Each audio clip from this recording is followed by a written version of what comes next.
열왕기 학원 22장. 요시야는 8살에 임금이 되어 예루살렘에서 31해 동안 다스렸다. 그의 어머니 이름은 여디다인데 보스카 출신 아다야의 딸이었다. 그는 주님의 눈에 드는 옳은 일을 하였으며 자기 조상 다윗의 길을 그대로 걸어 오른쪽으로도 왼쪽으로도 벗어나지 않았다. 요시야 임금 제18년에 임금은 무슬람의 손자이며 아차랴의 아들인 사판 서기관을 주님의 집으로 보내며 일렀다. hilkia 대사제에게 올라가서 주님의 집으로 들어온 돈, 곧 문지기들이 백성에게서 모은 돈을 다 계산하여 주님의 집 공사 책임자들에게 주고 그들이 다시 그 돈을 주님의 집 일꾼들에게 주어 그 집의 부서진 곳을 고치게 하시오. 묵수와 돌 쌓는 사람과 미장이에게 품값을 주고 또 집을 고치는 데 쓸 나무와 깎은 돌을 사게 하시오. 그들은 정직하게 일하는 사람들이니 그들 손에 넘겨진 돈에 대해서는 그들에게 정산을 요구하지 마시오. hilkia 대사제가 사판 서기관에게 내가 주님의 성전에서 율법서를 발견하였소 하고 말하면서 그 책을 사판에게 주었다. 그것을 읽고 나서 사판 서기관은 임금에게 나아갔다. 그는 임금에게 먼저 이렇게 보고하였다. 임금님의 신하들이 주님의 집에 있는 돈을 쏟아내어 주님의 집 공사 책임자들 손에 넘겨주었습니다. 그러고 나서 사판 서기관은 임금에게 그런데 hilkia 사제가 저에게 책을 한 권 주었습니다 하면서 임금 앞에서 소리내어 읽었다. 그 율법서의 말씀을 듣고 임금은 자기 옷을 찢었다. 임금은 hilkia 사제, 사판의 아들 아이캄, 미카야의 아들 악보르, 사판 서기관, 그리고 임금의 시종인 아사야에게 명령하였다. 가서 이번에 발견된 이 책의 말씀을 두고 나와 백성과 온 유다를 위하여 주님께 문의하여 주시오. 우리 조상들이 이 책의 말씀을 듣지 않고 우리에 관하여 거기에 쓰여있는 그대로 실천하지 않았기 때문에 우리를 거슬러 타오르는 주님의 진노가 크오. hilkia 사제와 아이캄과 악보르와 사판과 아사야는 훌다 여예언자에게 갔다. 훌다는 하르아스의 손자이며 티크와의 아들인 살룸 예복 담당관의 아내였다. 훌다는 예루살렘 신시가지에 살고 있었다. 그들이 훌다에게 용건을 말하자 훌다는 이렇게 대답하였다. 주 이스라엘의 하느님께서 이렇게 말씀하십니다. 너희를 나에게 보낸 사람에게 이렇게 전하여라. 주님이 이렇게 말한다. 유다 임금이 읽은 책에 쓰여있는 말 그대로 이제 내가 이곳과 이곳 주민들에게 재앙을 내리겠다. 그들이 나를 저버리고 다른 신들에게 향을 피워 자기들 손으로 저지른 그 모든 짓으로 나의 화를 돋우었기 때문이다. 그래서 나의 진노가 이곳을 거슬러 타오를 터인데 그 진노는 꺼지지 않을 것이다. 그리고 주님께 문의하라고 여러분을 보낸 유다 임금님께 이 말도 전하십시오. 주 이스라엘의 하느님께서 이렇게 말씀하십니다. 이는 내가 들은 말씀에 관한 것이다.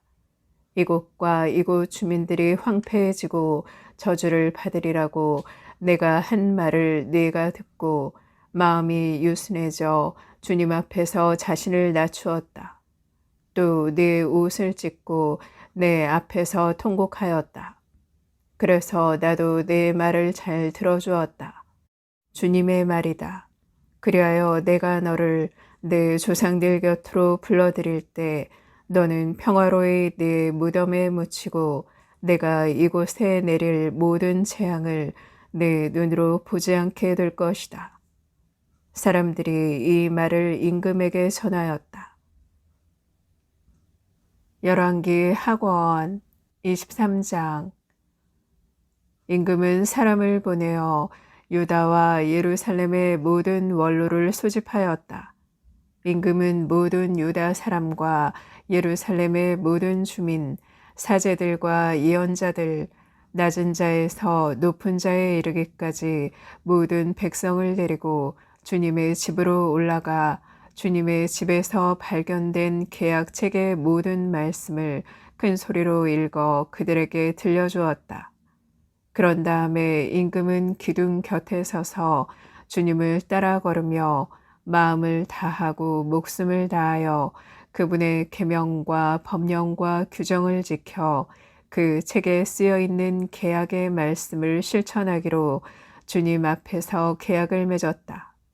그러자 온 백성이 이 계약에 동의하였다. 임금은 hilkia 대사제와 두 번째 서열의 사제들과 문지기들에게 명령하여 주님의 성전에서 바알과 아세라와 하늘의 모든 군대를 위하여 만들어 놓은 기물들을 모조리 끌어내게 하였다. 그는 그것들을 예루살렘 밖 기드론 들판에서 태우고 그 재를 베텔로 가져갔다. 그는 또 유다 임금들이 유다 성읍들과 예루살렘 둘레에 있는 산당들에서 분향하도록 내세운 우상 숭배 사제들을 내쫓았다. 또한 바알과 해와 달과 별자리들과 하늘의 모든 군대에게 분향하던 자들도 내쫓았다.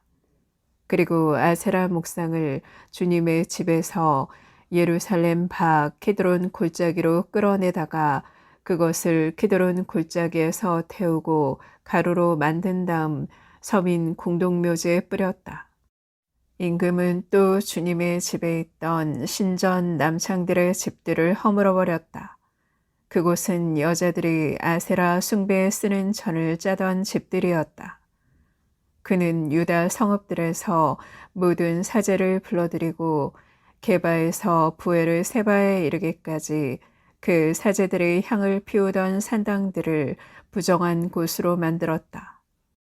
성읍 대문을 들어서면서 왼쪽으로 여호수아 성주의 문이 있었는데 그 문 어귀에 세워진 대문 산당들도 허물어 버렸다. 산당의 사제들은 예루살렘에 있는 주님의 제단에 올라가지 못하였지만 자기 동료들과 함께 누룩 없는 빵은 먹었다. 임금은 벤 흰놈 골짜기에 있는 토펫을 부정한 곳으로 만들어 아무도 제 아들 딸을 불 속으로 지나가게 하여 몰록에게 바치지 못하도록 하였다. 또 유다 임금들이 주님의 집 입구 곧 그 경내에 있는 넷이 느탄 멜렉의 방 곁에 세운 태양신에게 바친 말의 상대를 파괴하고 태양신의 병거들도 불태워버렸다. 임금은 유다 임금들이 아하즈의 옥상방 지붕 위에 세운 제단들과 므낫세가 주님의 집 두 뜰에 세운 제단들을 허물고 부순 다음 그 가루를 키드론 골짜기에 뿌렸다. 또 임금은 이스라엘 임금 솔로몬이 시돈 사람들의 혐오스러운 우상 아스타롯, 모압의 혐오스러운 우상 크모스, 그리고 암몬인들의 역겨운 우상 밀콤을 모시려고 예루살렘 동쪽 멸망의 산 남쪽에 세운 산당들을 부정한 곳으로 만들었다. 그는 기념 기둥들을 부수고 아세라 목상들을 잘라낸 다음 그것들이 있던 곳을 사람의 뼈로 가득 채웠다. 베텔에 있는 제단과 이스라엘을 죄짓게 한 느밧의 아들 예로보암이 만든 산당, 임금은 이 제단과 산당도 허물었다. 그는 산당을 태워 가루로 만들고 아세라 목상도 태워버렸다. 요시야는 얼굴을 돌려 산 위에 무덤들이 있는 것을 보고 사람을 보내어 무덤 속에서 뼈를 가져오게 하였다. 그러고는 그것을 제단 위에 놓고 태워 그 제단을 부정한 곳으로 만들었다. 그리하여 일찍이 하느님의 사람이 이 일을 두고 선언한 주님의 말씀대로 되었다. 그때 요시야가 저기 보이는 기념기둥은 무엇이오? 하고 물으니 성읍 사람들이 그에게 대답하였다. 유다에서 온 하느님의 사람의 무덤입니다. 그분은 임금님께서 베텔의 제단에 하신 이 일을 예고하신 분입니다. 그러자 임금이 말하였다. 그분은 그대로 두시오. 아무도 그분의 뼈를 옮기지 마시오. 그래서 그들은 그의 뼈를 사마리아에서 온 예언자의 뼈와 함께 그대로 두었다. 요시야는 또한 이스라엘 임금들이 사마리아 성읍들에 만들어 놓아 주님의 분노를 돋은 모든 산당을 베텔에서 한 것과 똑같이 없앴다. 그는 그곳 산당들의 사제들을 모두 제단 위에서 죽이고 그들 위에 사람의 뼈를 얹어 태운 다음 예루살렘으로 돌아갔다. 임금이 온 백성에게 명령을 내렸다. 이 계약책에 쓰여 있는 대로 주 여러분의 하느님을 위하여 파스카 축제를 지내십시오. 이스라엘을 다스리던 판관들의 시대부터 시작하여 이스라엘 임금들과 유다 임금들의 시대 내내 파스카 축제를 그렇게 지낸 적이 없었다. 요시야 임금 제18년에 이르러서야 예루살렘에서 그렇게 주님을 위하여 파스카 축제를 지내게 되었다. 요시야는 또 유다 땅과 예루살렘에서 눈에 띄는 대로 점쟁이와 영매와 수호신들과 우상들과 온갖 혐오스러운 것들을 치워버렸다. 이렇게 하여 요시야는 hilkia 사제가 주님의 집에서 발견한 책에 쓰여 있는 율법의 말씀을 실현시켰다. 요시야처럼 모세의 모든 율법에 따라 마음을 다하고 목숨을 다하고 힘을 다하여 주님께 돌아온 임금은 그 앞에도 없었고 그 뒤에도 다시 나오지 않았다. 그러나 므낫세가 주님의 분노를 몹시 돋우었기 때문에 주님께서는 유다를 거슬러 타오르는 커다란 분노의 열기를 거두지 않으셨다. 그래서 주님께서는 이렇게 선언하셨다. 나는 이스라엘을 물리친 것처럼 유다도 내 앞에서 물리치겠다. 내가 선택한 이 두 성 예루살렘도 나의 이름이 여기에 있으리라고 말한 이 집도 내버리겠다.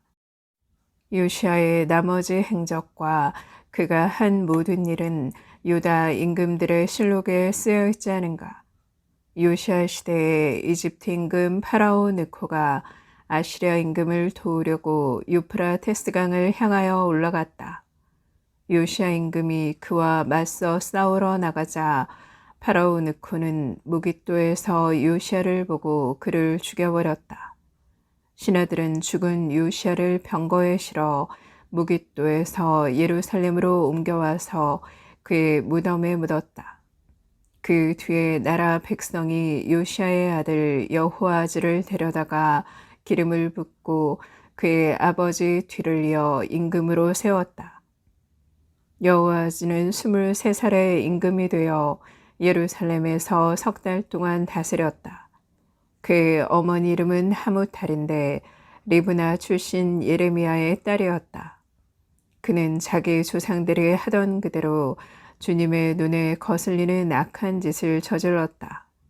파라오 느코가 하맛 지방 리블라에서 그를 잡아 가두어 예루살렘에서 다스리지 못하게 하고 그 나라에 은 100탈렌트와 금 1탈렌트를 배상금으로 바치게 하였다.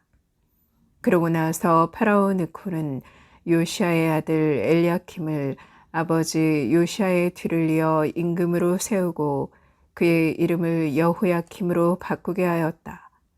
그런 다음에 여호아즈를 끌고 갔다. 여호아즈는 이집트에 들어가 그곳에서 죽었다. 여호야킴은 파라오 느코에게 은과 금을 내주었는데 파라오가 명령한 돈을 바치기 위하여 나라에 먼저 세금을 부과해야만 하였다. 그는 파라오에게 은과 금을 내주려고 나라 백성에게서 각자의 형편에 따라 부과된 금액을 거두어 드렸다. 여호야킴은 25살에 임금이 되어 예루살렘에서 11해 동안 다스렸다. 그의 어머니 이름은 지비다인데 루마 출신 푸다야의 딸이었다. 그는 자기 조상들이 하던 그대로 주님의 눈에 거슬리는 악한 짓을 저질렀다.